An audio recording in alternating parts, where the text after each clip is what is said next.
میں نے اکبر خان کو چھوڑ دیا اور گاڑی سے اتر گیا۔ اکبر خان نے ایک گہری سانس لی۔ تمہیں مجھ پر اعتبار کرنا چاہیے سکندر۔ اب تک میں نے پوری کوشش کی ہے تمہارے ساتھ مخلص رہنے کی۔ میں نے تم سے پورا تعاون کیا ہے اور تمہیں شکایت کا کوئی موقع نہیں دیا۔ میں سمجھتا ہوں کہ تمہاری عنایت بے سبب نہیں۔ ایسے ہی ڈرامے وہ تمہارا بھائی چودھری دلاور بھی کرتا رہتا ہے، ان کا مطلب آسانی سے سمجھ میں نہیں آتا۔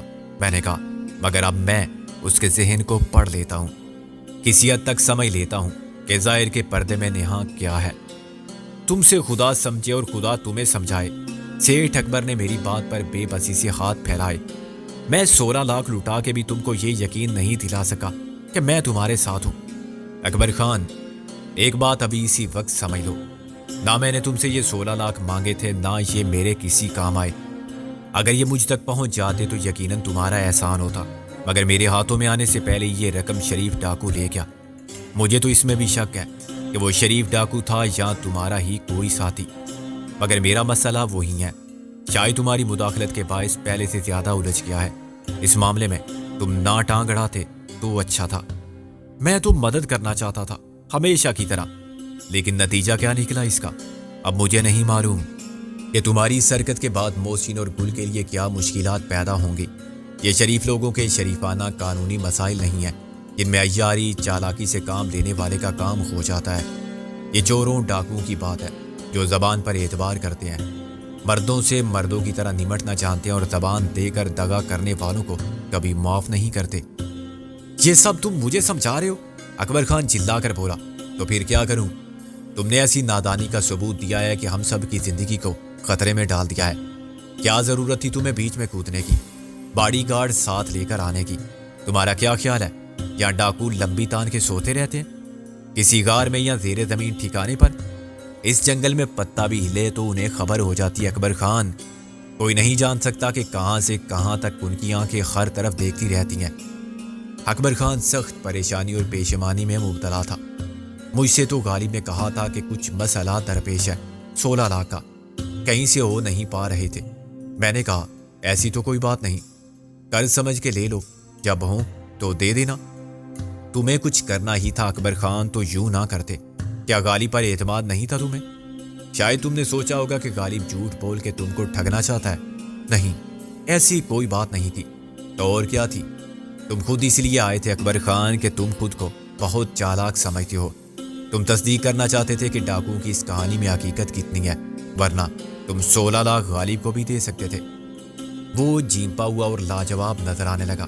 اس نے مجھے شریف ڈاکو کے بارے میں کچھ نہیں بتایا تھا۔ کیسے بتاتا اور کیا بتاتا یہ تو مجھے بھی یہاں رہ کے معلوم ہوا۔ غالب اور نادو تو فرار ہو گئے تھے اور ابھی کتنے دوسرے ڈاکو اس جنگل میں سرگرم عمل ہے کون جانے۔ مجھے افسوس ہے کہ تمہاری نیکی ہمارے حق میں برائی بن گئی اور تم اپنی حماقت سے لٹ گئے۔ اب تو میں اس پوزیشن میں بھی نہیں ہوں کہ تمہاری نقصان کی تلافی کر سکوں۔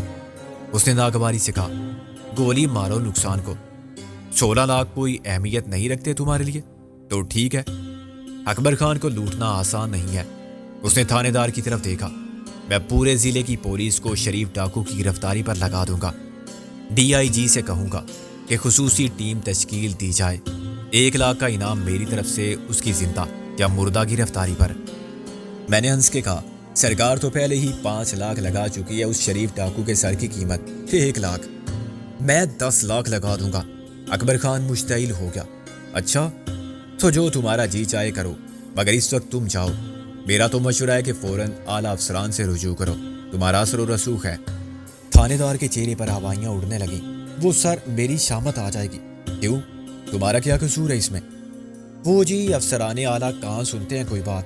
وہ تو کہتے ہیں کہ جس علاقے میں واردات ہوئی وہی تھانہ انچارج ذمہ دار ہے۔ اخبار والوں کے سامنے اپنی کارکردگی دکھانے کے لیے انہیں کچھ تو کرنا پڑتا ہے۔ بیچارے انچارج تھانہ کو قربانی کا بکرا بنانے سے ان کی انتظامی صلاحیت پر الزام نہیں آتا۔ اب آپ دیکھیں، کیا میں اکیلا ہر وقت ڈاکو کے ساتھ لگا رہوں؟ میں نے کہا تھانے دار فضول باتیں مت کرو، حقیقت کیا ہے میں جانتا ہوں۔